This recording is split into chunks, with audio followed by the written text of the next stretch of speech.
जितने भी नए क्रिएटर हैं उनके चैनल पे जो नेगेटिव कमेंट्स आता है उनसे बचने के मैं तरीके आज बताने वाला हूँ कि किस प्रकार से आपको बचना है और जो अपनी जर्नी है उसको कंटिन्यू रखना है। क्या होता है कई बार कमेंट ऐसे आ जाते हैं जिससे हम लोग निराश हो जाते हैं और आगे जो काम है वो करने की इच्छा नहीं होती है, या फिर कई बार हम लोग काफी ज्यादा डिप्रेस हो जाते हैं कि लोग ऐसा कमेंट क्यों कर रहे हैं हमारे पोस्ट पे। तो भाई इन सभी चीजों से बचने के लिए मैं आप लोगों को कुछ तरीके बता रहा हूँ, उस हिसाब से आप लोग चीजों को हैंडल कर सकते हैं। जब भी आपके किसी वीडियो या फिर पोस्ट पे कोई भी नेगेटिव कमेंट आता है तो सबसे पहला स्टेप यही है कि आपको शांत रहना है, गुस्से में कोई भी रिप्लाई नहीं देना है। और दूसरा स्टेप यह है कि आपको उस कमेंट को फिल्टर करना है। फिल्टर करने का मतलब है कि आपको उस कमेंट को पढ़ना है, एनालाइज करना है कि वो कमेंट क्या जेन्युइन है, यानी कि आपको उस चीज में सुधार करने की आवश्यकता है, या फिर लोग जानबूझ करके आपको नीचे दिखाने की कोशिश कर रहे हैं, यानी कि आपको डीमोटिवेट करने की कोशिश कर रहे हैं। ये चीज आपको जानना काफी ज्यादा जरूरी है, क्योंकि कमेंट दो प्रकार के होते हैं, एक तो आपको बेहतर बनाने के लिए और दूसरा आपको डीमोटिवेट करने के लिए। अगर आपने कमेंट को एनालाइज कर लिया है, अगर जेन्युइन है तो ठीक है, अगर जेन्युइन नहीं है तो आप लोग को क्या करना है। फिर सबसे पहला स्टेप, आप उस कमेंट को डिलीट कर सकते हो,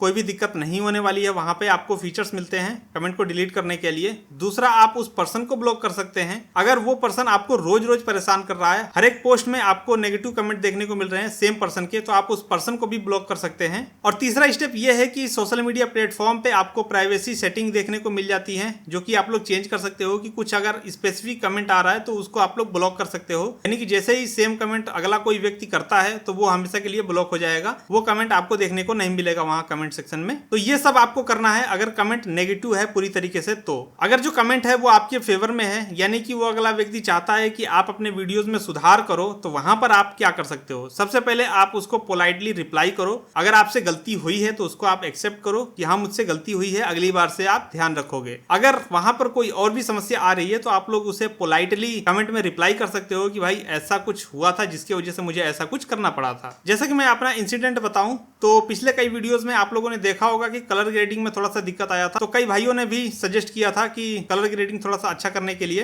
हालांकि जो मेरा लैपटॉप का स्क्रीन है उसमें थोड़ी सी समस्या है, क्योंकि उसमें 45 से 50% ही sRGB है, जिसकी वजह से जो कलर्स है वो उतने अच्छे तरीके से दिखाई नहीं देते हैं। तो फिर मैंने वहां पर रिप्लाई किया था कि ठीक है, मैं अगली बार से ध्यान रखूंगा इस चीज का। तो ऐसे ही आप लोग भी रिप्लाई कर सकते हो। गुस्से में रिप्लाई करने का कोई भी फायदा नहीं है। वहां पे चीजों को आप लोग को धीरे धीरे समझना होगा और जो जेन्युइन कमेंट्स आते हैं उनको आप लोग को समय समय पर रिप्लाई देते रहना है। इसी के साथ में जो नेगेटिव कमेंट्स हैं उनको आप इग्नोर करो, डिलीट करो, या फिर उस पर्सन को ही ब्लॉक कर दो अगर हमेशा वो पर्सन आपको परेशान कर रहा है। तो ये एक छोटा सा गाइड था जो कि मैं आप लोग को देना चाहता था, क्योंकि काफी लोग नेगेटिव कमेंट से परेशान रहते हैं। मैं भी कुछ दिन पहले तक का रहता था, लेकिन धीरे धीरे मुझे अब आदत हो गई है। एक आध नेगेटिव कमेंट तो हमेशा ही मिलते रहेंगे आप लोग को भी और मुझे भी, तो इसमें कोई भी दिक्कत नहीं होने वाली है। सिंपली इग्नोर करो। बाकी इस वीडियो के बारे में आप लोग का क्या कहना है कमेंट करके हमें जरूर बताना, और अगली वीडियो किस टॉपिक पे चाहिए वो भी आप लोग बता सकते हो अगर आप लोगों को कोई भी समस्या आ रही है। और मिलते हैं आपसे ऐसे ही किसी नए वीडियो के साथ में, तब तक के लिए जय हिंद।